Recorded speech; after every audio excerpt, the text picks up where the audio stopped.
Tantor Audio, a division of Recorded Books, presents Changing Course, Healing from Loss, Abandonment, and Fear by Claudia Black, Ph.D., narrated by Randye, Kaye.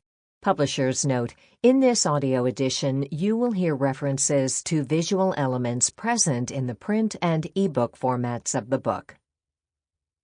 Chapter 1, Changing Course, Turning Points to Recovery. I don't know when my parents began their war against each other, but I do know the only prisoners they took were their children. When we needed to escape, we developed a ritual. We found a silent, soothing world where there was no pain, a world without mothers and fathers. But that was a long time ago, before I chose not to have a memory. Pat Conroy. Forgiving is not forgetting. It is remembering and letting go. Claudia Black. I've spent my whole life trying to take the pain out of everyone else's life. The whole time the issue was my pain, not theirs. Today I don't run scared. I know my fear, my hurt, my anger. I also know my joy. Today I don't live in shame. Lynn. Fear and loneliness were all I ever knew. I think I came into this world scared, but now at 42 it's different. I have used most things, gambling, women, sex, alcohol, to medicate my fears and not feel so lonely. Today I no longer use people, activities, and substances to medicate or keep me separated from my feelings. I've slowed down to be able to meet myself, and I realize I am okay. I am more than okay. I actually look forward to each day. Joe. I wanted so badly to be loved, but for years all I felt was ignored and unwanted. I went to every length possible to make people love me, only to be repeatedly ignored and unwanted. Then, slowly, with the understanding of what had happened in my life and with the freedom to talk about it, things started to turn around. I learned to love myself. What a revelation. Sherry. These people endured decades of pain and then discovered a different way of being in this world, a different way of living their lives. Why did they have pain? How did it go away? What was their turning point? How did they change the course of their lives? These are some of the questions I will try to answer here. When we grow up with fear and shame, we become adults who live with fear and shame. Accompanying these intense feelings is a pervasive, chronic sense of loss, ranging anywhere from serious to profound. The sensation of this loss goes by various names: unhappiness, hopelessness, depression, emptiness, insecurity, anxiety, boredom. Whatever the words we use, these wounds have troubled our very spirit. We need to let go of the fear and shame. We need to change our course by putting the cause of our pain in its proper perspective. What you might be feeling depends on what you felt when the original wounding began, compounded by your life experiences from that time on. It will be difficult to look back at those troubling times, but this is where your recovery begins. For some of us, life in our early years was organized around our mother's drinking and the subsequent embarrassment and shame, or our brother's dying and the fear, stigma, and prevailing sadness we endured, or our father's rigid religious fervor and the shame, confusion, guilt, and anger we felt, or our parents' outright abandonment of their parenting roles and the ensuing abandonment of us, their children, or our physical or sexual abuse by someone who was supposed to love us. Early on, we were deprived of the very conditions necessary for us to thrive as children. We lost the opportunity to be ourselves. We lived as characters in someone else's drama, a story of his or her war against pain. The family spotlight was nearly always on that other person, and we were merely bit players, lesser lights whose characters were never developed in the family script. The lines we were supposed to speak and our range of emotions were limited so that we didn't conflict with the main character who, in essence, stole the show. Many others of us accept the idea of chronic loss. but we can't put our finger on any specific event that was the cause of that loss. Perhaps there was no identifiable abuse, addiction, or other blatant dysfunction in our lives. In our case, the loss was growing in the shadow of our parents' pain. Factoring in what we know now, we would probably see that our parents had been character actors in someone else's play. In many ways, the other play is still going on off stage in the wings of our lives. As a result, what happened in our families was far less obvious, but we were affected nonetheless. Regardless of how subtle or blatant the pain was in a family, we learn to push our concerns aside and stuff our feelings away. Living by the rules. Don't talk, don't trust, don't feel. I have this great job. I travel. I am self-sufficient. Maybe I don't need to be able to get closer to people. I'm 52 years old. Why should I be angry with my dad for being a victim of his era? All dads hit their kids once in a while, so my dad made bruises. My life isn't so bad. My mother created a lot of pain in my life, being so critical and acting like a jealous girlfriend, but she was also all I had. It could have been worse. There are always other people who have had greater difficulty, more pain in their lives. The fact that others had it worse doesn't take away your loss. There will always be a greater horror story. Your loss is not negated by someone else's. Your loss is your own pain. How do you go from living according to the rules, don't talk, don't trust, don't feel, to a life where you are free to talk and trust and feel? You do this through a process that teaches you to go to the source of those old transgenerational rules, to question them and to recreate new rules of your own. You will also have to grieve what is now in the past but is still painful. You will discover that your life will change course as a result of this process of renewal. Going back to the past. My friends have given me all the books, but I don't want to touch those issues. I'm 23. I want to move on in my life. I don't want to go back to it. Why would I want to talk about that now? It was a long time ago. People who resist going back to face difficult childhood issues are not fully acknowledging the pain of the loss or trauma that occurred in their lives. For many people, it has become easier to develop defenses to avoid facing their pain. Process or substance addictions, disordered eating, perfectionism, or extreme caretaking, for instance. These behaviors are often culturally supported. They anesthetize pain and possibly offer esteem. All of this causes people to question why they should want to change. While you can't relive those early years, you can recover from the pain of the past, gradually. Little by little, you can let down those defenses that once helped you survive but are actually hurting you now. You can learn new life skills so you can begin to accept and internalize that it is truly possible for you to be imperfect and still be lovable. Make mistakes and still be accepting of yourself. And feel and express your feelings openly, honestly, safely. No more secret shame.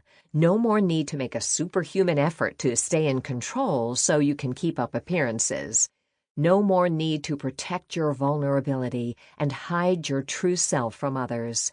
No more need to put up barriers that keep people at a distance. This new way of living is possible for those who choose it, whenever they choose it. Young, middle-aged, or older, whatever your age, recovery is there if you want it.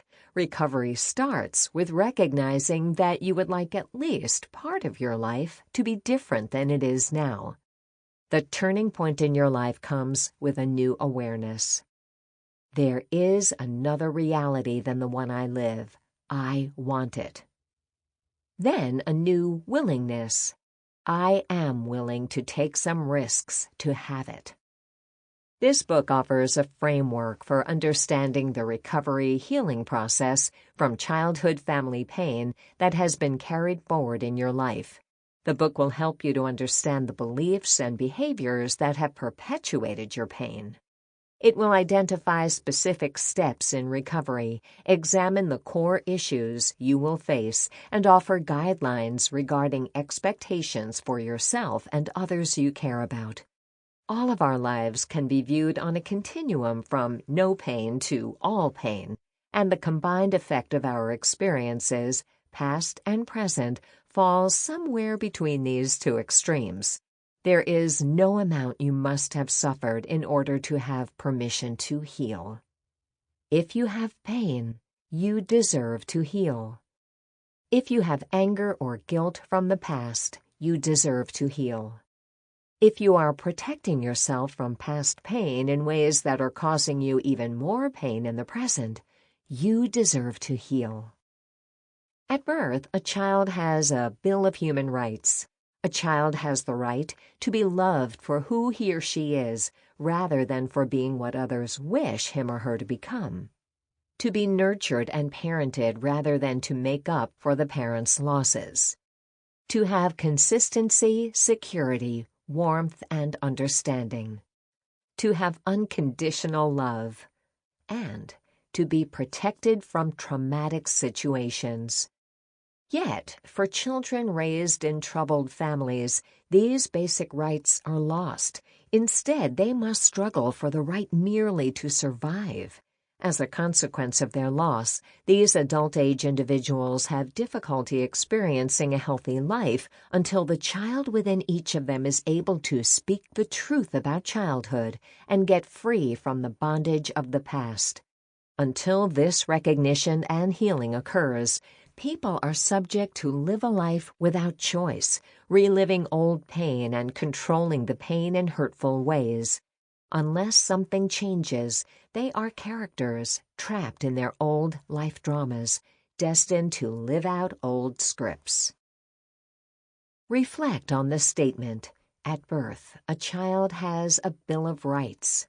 How strongly do you agree or disagree with this statement? Chronic loss and abandonment.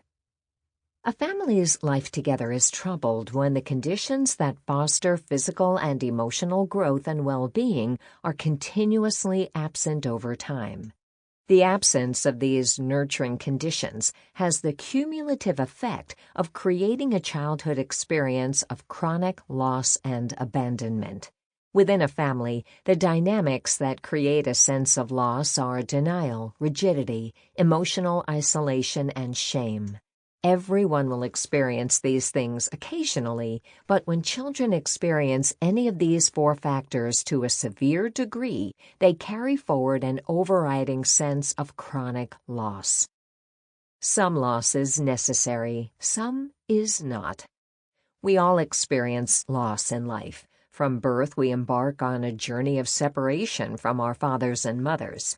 The losses we experience are natural or necessary losses and are balanced by gains that build our strength and health. Children naturally experience loss of some level of security as they enter school. There is a sense of loss when children move to a new area and a new home. They experience another kind of natural loss through the death of a loved one, most apt at that age to be a grandparent. Another common natural loss is that of a pet. This is a painful time and often a child's first experience with death. As painful as that can be, it is less so in our father's or mother's arms. In a troubled family, children are not supported in their pain or are told not to show what they feel. Sometimes they're also told not to feel what they feel, to keep a stiff upper lip, to stop crying, to stop acting like a child. In a severely dysfunctional family, the scenario might be that one parent intentionally causes the loss, for example, by giving away the child's cat, and the other parent denies the significance of what happened, maybe even denies that it happened at all. When we experience a natural loss and are supported by our parents, we feel sad but loved and secure. When we are not supported, we feel sad, unloved, abandoned. This lack of support or help with our pain is an abandonment experience. Abandonment is not a necessary loss. Oh, sure. I remember the first day of school, don't we all? My 7-year-old sister woke me up yelling. She dressed me while Mom was sleeping. Dad was away. She held my hand, took me to her school, and told me to stay away from the older kids and not to fall asleep. 2 different times growing up, my father actually gave our dogs away. They were my best friends. My parents told us both times that they were killed by cars, but I overheard Mom telling Grandma the real story. I remember my graduation. My dad was too busy to get there until it was over. These are examples of children who were emotionally abandoned. They were not offered solace, direction, or support at significant times in their lives. They were not offered protection at times of natural loss. Many of them may even have been in families that created losses for children. What is most damaging is that these losses take place at the time in life when children are developing their self-worth. The losses are most often due to emotional abandonment, physical abandonment, or a combination of the two. Emotional abandonment occurs when the parent or primary caretaker is not emotionally available to the child on a consistent basis. While physical needs are possibly being met, there is little or no nurturing, hugging, or emotional intimacy developing between the parent and the child.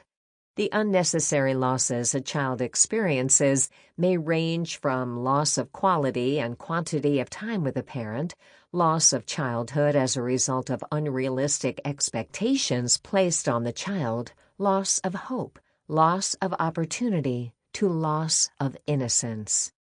By the time I was 7, I was the little adult at home. I had to be perfect. There was no laughter, no fun, no tenderness.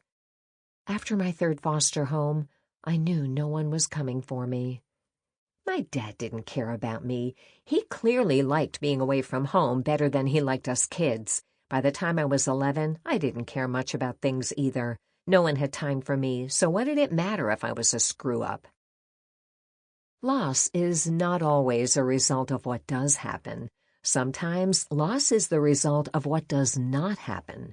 Maybe you had a need that went unnoticed. Maybe you did not hear a parent say, "I love you," or "you are special." The loss could also be a result of what you didn't get to say because your parents weren't available, or what you didn't get to do with them, such as play or work on projects. Words and time are important to all children as they grow up. They convey to us that we are valued. Physical abandonment occurs when a child has repetitively missed meals, has been left alone for hours or days unsupervised, or has been left without adequate supervision. Due to our ability to deny, we sometimes negate our abandonment. I was always supervised. Maybe Mom and Dad weren't home, but my older brother was. Although being left with older siblings for lengthy periods of time may illustrate one child's valiant effort to protect another child, it still constitutes abandonment by parents. In spite of the maturity of our 9, 12, or 15-year-old siblings, they are still 9, 12, or 15. We needed adult supervision and protection. Not being properly clothed or not having physical protection are forms of abandonment. Any acts of physical and sexual abuse are forms of physical abandonment. It is an act of physical abandonment when the child is treated as an object and not a person. Those who are responsible for you owe it to you to see that you are not violated. You deserve protection. Not feeling secure, protected, safe, both psychologically and physically, creates the greatest loss for children. The messages heard by the child experiencing emotional abandonment and physical abandonment are very similar. You are not of value. You are not wanted. You are in the way. Being in a family where there is chronic loss is traumatic. It gravely interferes with our ability to feel good about ourselves and the world. It can interfere with developing skills that lead to connecting and bonding. It will be significant in the creation of internalized fear and shame. Denial. Denial is a defense mechanism, a natural response to protect against pain. When someone feels helpless to impact his or her situation or is ashamed of what is occurring, he or she often resorts to denial. Denial can be identified when individuals discount, minimize, or rationalize their feelings. As a 9-year-old put it, denial is pretending things are different than how they really are. While the word denial is most often associated with the addictive family, it is the central dynamic of any dysfunctional system. To be raised with denial is to know the rule of silence. As children, we learned that it was not okay to speak our truth, and instead, we should pretend things were different than they were. It may be that our perceptions were not validated, or we felt threatened about speaking up for fear of the consequences or punishment. We may have felt hopeless, believing that nothing good would come from talking. As children raised with the rule of silence, we became confused about loyalty. Often we didn't speak up because we were afraid we wouldn't be believed. As upset, frightened, or concerned as we were, we believed that we would jeopardize our well-being and betray those we loved if we spoke our truth. If we were raised with others close to us also subscribing to the rule of silence, we had no practice trusting that those we spoke to would hear us. Many of us just didn't know what to say. We couldn't make sense of people's behavior. We didn't understand or know what was really happening, and we had no language to describe it. What we knew most were our feelings, and it was made clear to us that we weren't supposed to talk about them. Growing up with denial makes it easy to be in denial today and not know it. We discount our feelings and perceptions. We rationalize hurtful behaviors. Today, we may say we aren't angry, disappointed, or hurt when we are. We tell ourselves something isn't important when it is. We even tell ourselves certain things don't happen much when they occur frequently. We don't speak our truth. When we spend years learning to minimize, discount, or rationalize, it's only normal to continue to do so as adults. We are so skilled in denying that we do it without conscious thought. Consider reflecting on the family in which you were raised and make a list of the things you could easily talk about. Make a list of those subjects it was not okay to talk openly about. Rigidity. In troubled families, parents are often dogmatic in their thinking. Things will be this way and there are no exceptions. The old adage, children are to be seen and not heard, is often adhered to.